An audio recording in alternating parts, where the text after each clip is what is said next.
Hello guys, welcome back to ఏటీ sports updates. ఏంటంటే 15 ఏళ్ల చరిత్రలో మహేంద్ర సింగ్ ధోని లేకుండా సిఎస్కే టీం ముంబై ఇండియన్ టీంని చిత్తుగా ఓడించింది. అది కూడా భారీ మార్జిన్తో ఓడించింది. ఇంత పెద్ద మార్జిన్తో ముంబై ఇండియన్స్ ఎప్పుడు ఓడిపోలేదు, అలాగే ఇంత పెద్ద మార్జిన్తో సిఎస్కే టీం ఎప్పుడు గెలవలేదు. అలాంటి దారుణమైన ఓటమిని అయితే రుచి చూస్తుంది ముంబై ఇండియన్స్. దాంతోపాటు సిఎస్కే టీంకి కొత్త తల దొరికేసారా అంటే అవుననే సమాధానం వినిపిస్తుంది. దాంతోపాటు ఏంటంటే ముంబై ఇండియన్స్ ఇక బ్యాగులు చదువుకోవాల్సిన సమయం వచ్చిందా అంటే దానికి కూడా అవుననే సమాధానం వినిపిస్తుంది. ఎంటైర్ టాపిక్ గురించి ఈ వీడియోలో మాట్లాడుకుందాం. ఛానల్ ఎవరైనా కొత్తగా చూస్తున్నట్లయితే డైలీ ఐపీఎల్ అప్డేట్ కోసం మన AT sports update channel follow అవుతుంది. సో ముందుగా ఏంటంటే season number 19 match number 33 Mumbai Indians versus Chennai super Kings. Venue వచ్చేసి వాంఖేడే స్టేడియం. ముందుగా టాస్ గెలిచింది ఎవరంటే ముంబై ఇండియన్స్ అండ్ ఫీల్డింగ్ తీసుకొని బ్యాటింగ్కి ఆహ్వానించింది చెన్నై సూపర్ కింగ్స్ని. సో చెన్నై సూపర్ కింగ్స్ని ఈరోజు మెరిపించింది ఎవరు అంటే సంజు శాంసన్. సో సంజు శాంసన్ ఈ సీజన్లో 2వ సెంచరీ నమోదు చేసుకోవడం జరిగింది. ముఖ్యంగా ఈ సీజన్లో ఇప్పటికీ 5 సెంచరీలు నమోదు కావడం జరిగింది. 5 సెంచరీల్లో 2 సెంచరీలు సంజు శాంసన్ బ్యాట్ నుంచి రావడం జరిగింది. అండ్ ఈ సీజన్లో మొదటి సెంచరీ చేసింది కూడా సంజు శాంసన్ 115 పరుగులు చేయడం జరిగింది. అండ్ నిన్నటి మ్యాచ్లో కూడా 101 పరుగులు చేయడం జరిగింది. బట్ మిగతా అందరు బ్యాట్స్మెన్స్ ఏదో కాఫీ ఆర్డర్ ఇచ్చొచ్చామా, అక్కడ చల్లారిపోతుంది అన్న విధంగా గ్రౌండ్లోకి వచ్చారు, చూశారు, పోయారు. 2 ఇన్నింగ్స్లో కూడా ముంబై ఇండియన్స్ ఇన్నింగ్స్లో కూడా సిఎస్కే ఇన్నింగ్స్లో కూడా మిగతా బ్యాటర్స్ అందరూ కూడా వచ్చి వెళ్ళిపోతుంటే ఆ పిచ్ మీద ఆడడానికి మిగతా బ్యాటర్స్ అందరూ కూడా స్ట్రగుల్ అవుతూ ఉంటే చాలా అలవోకగా ఆడేశాడు సంజు శాంసన్. బ్యాటింగ్ స్కోర్ గురించి మనం ఒకసారి మాట్లాడుకున్నట్టయితే 54 బాల్స్లో 10 4 6 6లతో 187 స్ట్రైక్ రేట్తో 101 పరుగులు చేయడం జరిగింది. సో ఏంటంటే ఒక ఎండ్లో అద్భుతంగా సంజు శాంసన్ ఆడుతున్నాడు, మిగతా ఎండ్లో ఎవరు కూడా సరిగ్గా సంజుకు సపోర్ట్ చేయలేప్పటికీ కూడా ఒంటరిగా నిలబడి మ్యాచ్ని గెలిపించడం జరిగింది. ఇలా ఇంతకుముందు ఎవరు చేసేవాళ్ళంటే పెద్ద తల మహేంద్ర సింగ్ ధోని చేసేవాడు. మహేంద్ర సింగ్ ధోని కూడా చాలాసార్లు ఒంటి చేత్తో మ్యాచ్ని గెలిపించేవాడు. అండ్ సంజు శాంసన్ ఎలాంటి ఫామ్లో ఉంటాడంటే ఒక్కసారి కానీ ఫామ్లోకి వచ్చాడా T20 వరల్డ్ కప్లో ఆ లాస్ట్ 3 మ్యాచ్లు చూసాం ఏ విధంగా ఫామ్లోకి వచ్చి టీమిండియా T20 వరల్డ్ కప్ అందుకోవడం క్రూషల్ రోల్ ప్లే చేయడం జరిగింది. అదేవిధంగా ఇప్పుడు సిఎస్కే టీం మళ్ళీ ప్లే ఆఫ్స్ వరకు వెళ్ళాలి అంటే ఖచ్చితంగా సంజు శాంసన్ క్రూషల్ రోల్ ప్లేయించబోతున్నాడు.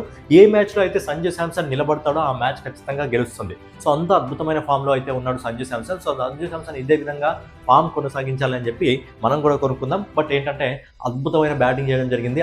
ఒక సైడ్ వికెట్లు పడుతున్నా కానీ ఒక్కడే నిలబడి తన టీంని ఒంటి చేత్తో గెలిపించుకోవడం జరిగింది. ఇక మిగతా బ్యాటింగ్ డిపార్ట్మెంట్ గురించి మాట్లాడుకున్నట్టే కెప్టెన్ రుతురాజ్ గైక్వాడ్ నిన్న కొద్దిగా ఫాస్ట్గా ఆడుతున్నట్టు అనిపించింది. బట్ ఏంటంటే నిన్న కూడా 22 పరుగులకే వెందిరగడం జరిగింది. సో ఏంటంటే రుతురాజ్ తొందరగా ఆ ఫామ్లోకి రావాలి. రుతురాజ్ కానీ ఫామ్లోకి వచ్చాడంటే వీళ్ళిద్దరు కాంబినేషన్ చాలా అంటే చాలా డేంజర్గా మారబోతుంది. ఇక సర్ఫరాజ్ ఖాన్ 14 పరుగులు, శుభం దుబే 5 పరుగులు, బ్రావిస్ 21 పరుగులు, కార్తిక్ శర్మ 18 పరుగులు, జెమీ ఓవర్టన్ 15 పరుగులు, అఖిల్ హుస్సేన్ 2 పరుగులు. ఓవరాల్గా 6 వికెట్లు నష్టపోయి 20 ఓవర్లో 207 పరుగులు చేసింది చెన్నై సూపర్ కింగ్స్. సో ఏంటంటే మిగతా టీం అంతా కలిసి సంజు శాంసన్ చేసే స్కోరింగ్ చేసింది. సో ఏంటంటే సంజు శాంసన్ 101 పరుగులు చేస్తే మిగతా టీం అంతా కలిసి ఇంకో 100 పరుగులు చేయడం జరిగింది. ఎందుకంటే ఎక్స్ట్రా రూపంలో కూడా దాదాపుగా 9 పరుగులు రావడం జరిగింది. బట్ ఓవరాల్గా ఏంటంటే 20 ఓవర్లలో సిఎస్కే టీం అనేది 207 పరుగుల్ని చేయడం జరిగింది. సో అద్భుతమైన స్కోర్ని అయితే పుటప్ చేయడం జరిగింది. నెక్స్ట్ మనం bowling department, Mumbai bowling department గురించి మాట్లాడుకున్నట్లయితే జస్ప్రీత్ బుమ్రాకి మళ్ళీ ఈరోజు ఒక వికెట్ దొరికింది.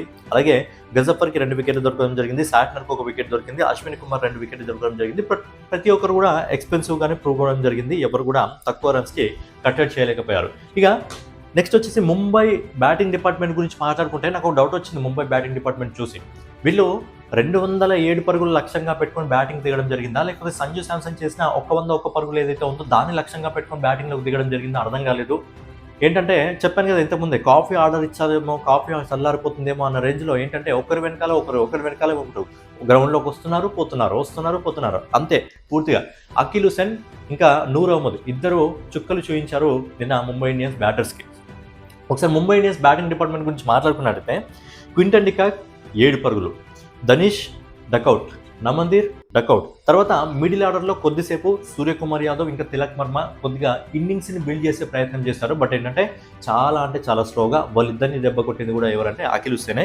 తిలక్ వర్మ వచ్చేసి 37 పరుగులు చేయడం జరిగింది. సూర్యకుమార్ యాదవ్ 36 పరుగులు చేయడం జరిగింది. ఇద్దరిని కూడా అఖిల్ హుస్సేన్ పెవిలియన్కి పంపించడం జరిగింది. ఇక చాలా ఆర్డర్ కానీ పెవిలియన్కి వెళ్ళండి అని పంపించడం జరిగింది. ఇక హార్దిక్ పాండ్యా 1 పరుగు మాత్రమే చేయడం జరిగింది. రూతఫర్డ్ డకౌట్ కావడం జరిగింది. శార్దుల్ ఠాకూర్ 6 పరుగులు, క్రిష్ భగత్ 7 పరుగులు, అశ్విన్ కుమార్ 1 పరుగు, జస్ప్రీత్ బుమ్రా 2 పరుగులు. ఓవరాల్గా 19 ఓవర్లో వికెట్లు అన్నీ నష్టపోయి చేసింది ఎంత అంటే 104 పరుగులు మాత్రమే. నేను అందుకే ఇంతకుముందు చెప్పడం జరిగింది వీళ్ళు 207 పరుగుల లక్ష్యాన్ని పెట్టుకొని బరిలోకి దిగడం జరిగిందా, లేకపోతే సంజు శాంసన్ చేసిన ఆ 101 పరుగులు ఏవైతే ఉన్నాయో దాన్ని లక్ష్యంగా పెట్టుకొని బరిలోకి దిగడం జరిగిందా అర్థం కాలేదు. బట్ ఏంటంటే చాలా ఘోరంగా విఫలం కావడం జరిగింది. ముంబై ఇండియన్స్ చాలా దారుణంగా వైఫల్యం చెందింది. మళ్ళీ వాళ్ళ ఓటమి కారణాలు ఏంటి అంటే వాళ్ళే ఒకసారి చలి చూసుకోవాలి. ఇక మనం ఒకసారి సిఎస్కే బౌలింగ్ డిపార్ట్మెంట్ గురించి మాట్లాడుకున్నట్టయితే వచ్చిన ప్రతి ఒక్కరు కూడా బౌలింగ్ చేసిన ప్రతి ఒక్కరు కూడా వికెట్ తీసుకోవడం జరిగింది. మెయిన్గా ముంబై ఇండియన్స్ నడ్డి విరిచింది ఎవరు అంటే ఖచ్చితంగా అఖిల్ హుసేన్ అని చెప్పాలి. అఖిల్ హుసేన్ 4 ఓవర్లు వేసి ఒక మెడిన్ ఓవర్ వేసి 17 రన్స్ ఇచ్చేసి 4 వికెట్లు తీసుకోవడం జరిగింది. అండ్ ఈ సీజన్లో ప్లేయింగ్ లెవెల్లో 3 మ్యాచ్లు ఆడితే అఖిల్ హుసేన్ 3 మ్యాచ్లు కూడా విన్ కావడం జరిగింది.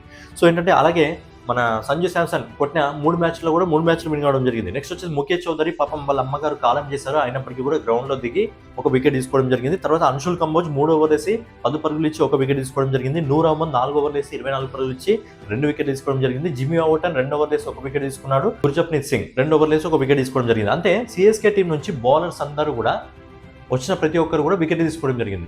అండ్ దాదాపుగా 103 పరుగుల భారీ తేడాతో సిఎస్కే ఘన విజయాన్ని సొంతం చేసుకోవడం జరిగింది. 103 పరుగులు తెలిసి సిఎస్కే ఇంత పెద్ద మార్జిన్తో ఎప్పుడు గెలవలేదు. అలాగే ముంబై ఇండియన్స్ ఇంత పెద్ద మార్జిన్తో ఎప్పుడు ఓడిపోలేదు. మళ్ళీ ఈ 2 టీములు కూడా 5 సార్లు కప్పుకొట్టిన టీమ్స్.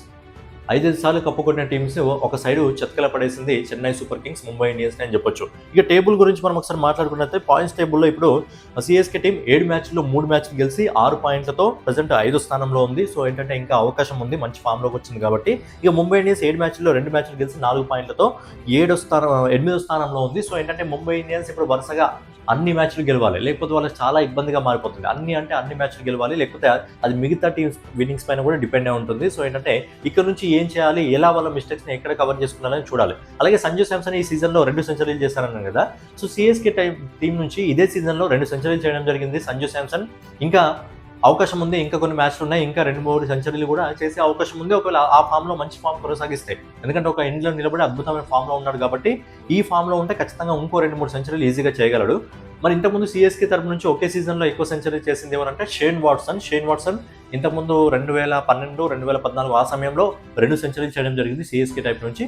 సో ఇప్పుడు మళ్ళీ సంజు శాంసన్ చేయడం జరిగింది. నాకు ఎందుకో రానున్న కాలంలో సంజు శాంసన్ మిగతా వాళ్ళు అన్ని సెంచరీస్ కూడా బద్దలు కొడతాడేమో అని అనిపిస్తుంది. ఎందుకంటే నిదానంగా ఆడతాడు, చాలా క్లాసీగా ఆడతాడు, చాలా కూల్గా ఆడడం జరుగుతుంది, అద్భుతంగా ఆడతాడు సంజు శాంసన్.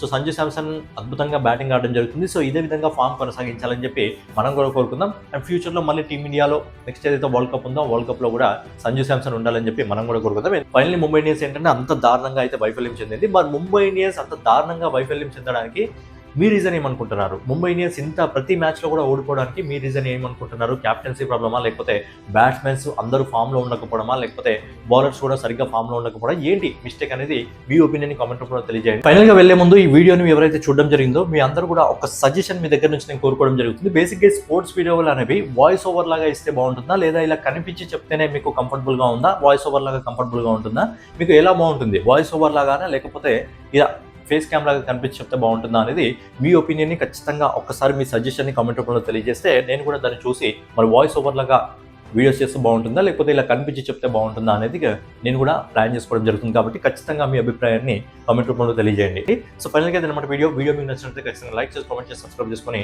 మన AT sports update channel follow అవుతుండండి. నెక్స్ట్ వీడియోలో మళ్ళీ కలుసుకుందాం. జై హింద్, జై భారత్, నమస్తే.